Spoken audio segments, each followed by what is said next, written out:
So I'm Romain Houssa, and this is a joint work with Alain Babatunde from Benin, Université Abomey-Calavi, Bat Capeo from KU Leuven.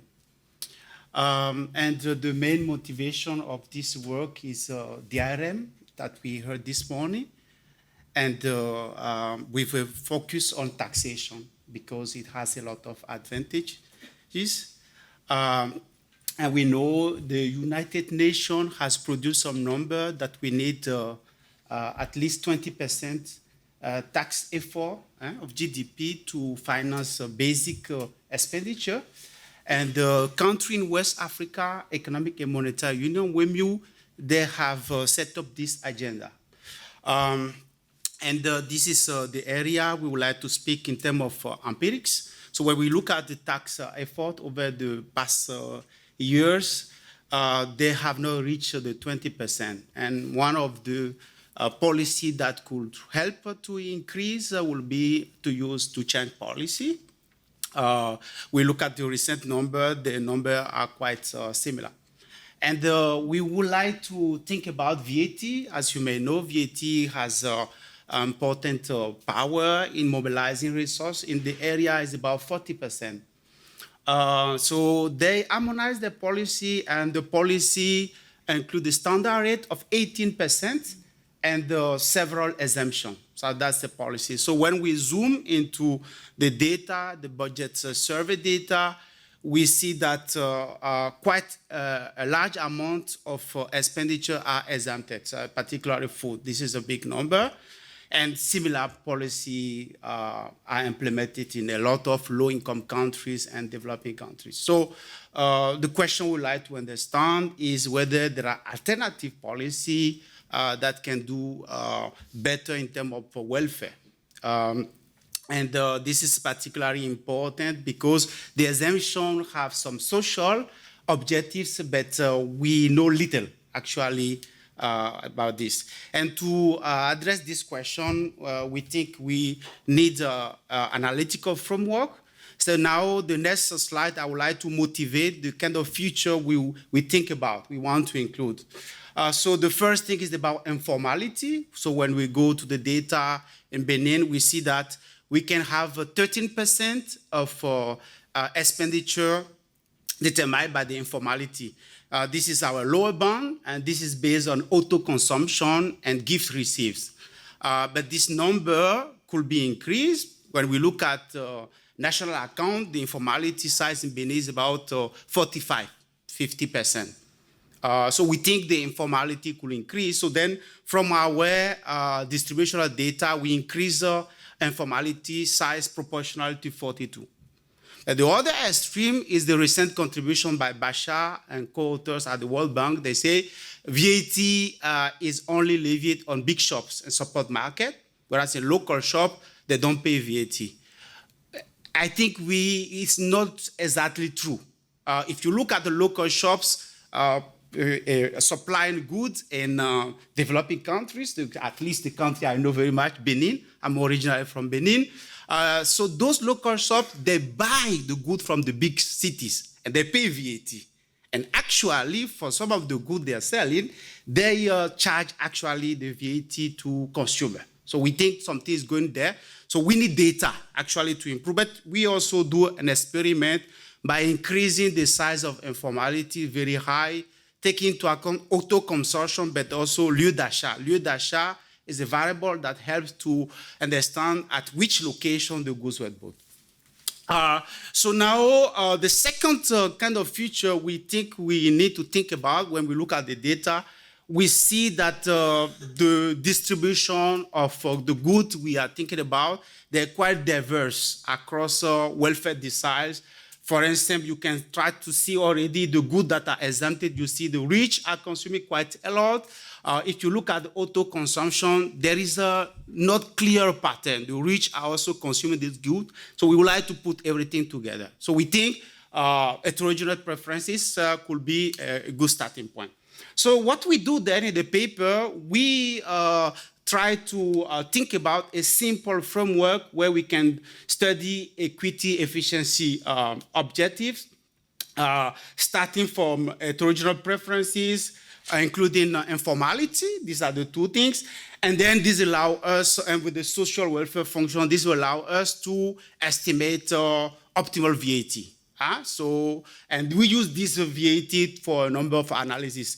So in a theoretical perspective, we characterize the contribution of each of these channels to the structure of VAT.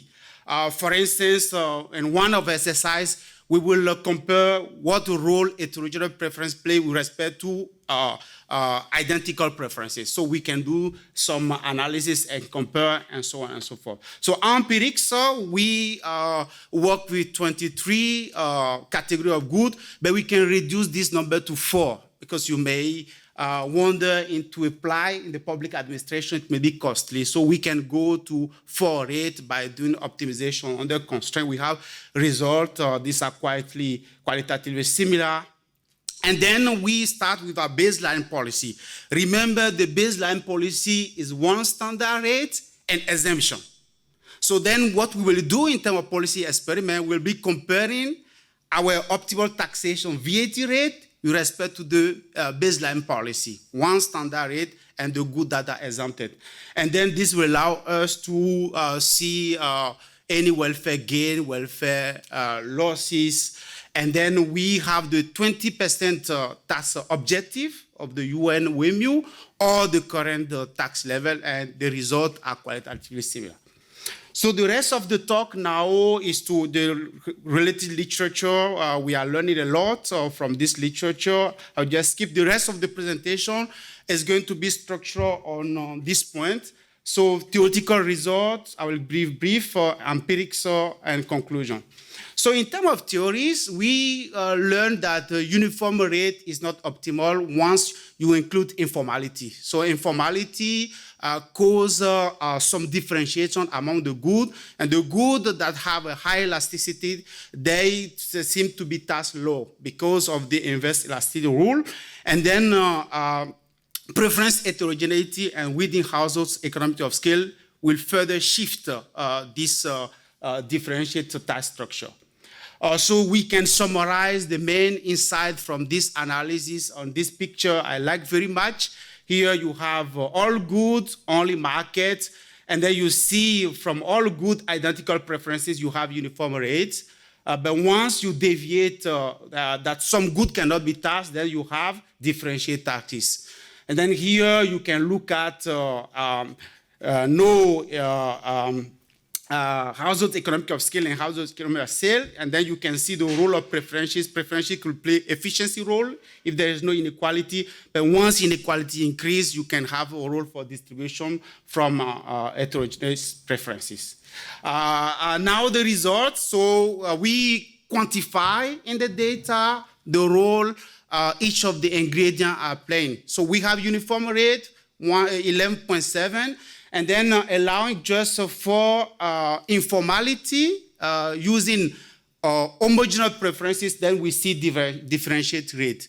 And then you can further see some differentiation if you allow for them. Look at, for instance, food poor categories will become subsidized once inequality increase, whereas food rich will be taxed more, and then other goods that are consumed more by the rich. So we think there is a room for differentiation. So we can zoom better. You look at here, the good in the red, they were exempted in the baseline. So with zero inequality already, we see some differentiation.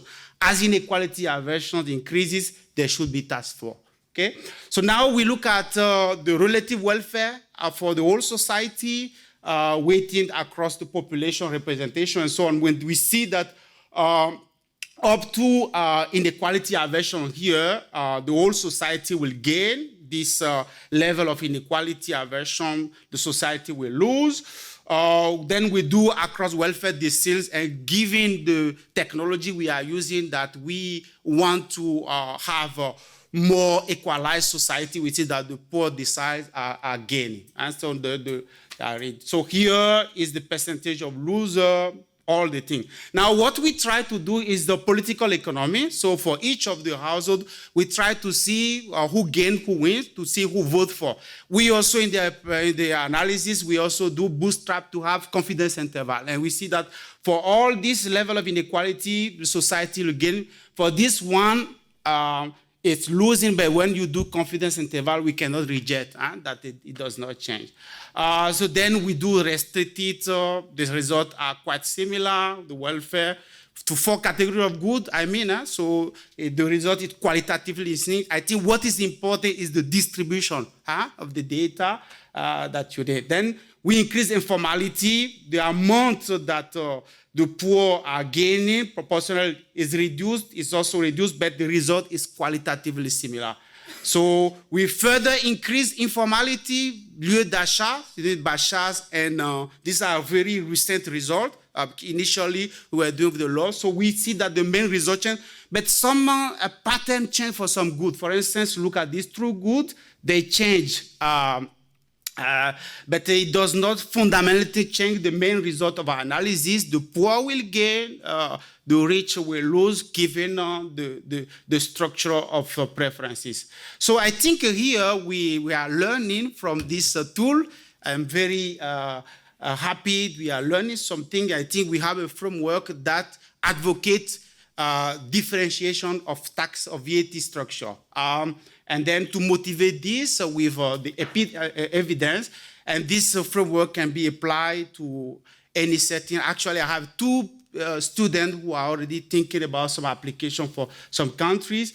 And then we say that you can use a limited rate. We can also use 1 rate, and we discussed, we have quite extensive result. Now, of course, this framework can be extended with a lot of humility. There are some points to be extended, labor, and the labor informality and auto-consumption is quite an important step to understand this issue and so on and so forth. General equilibrium, looking at producer price and so on and so forth.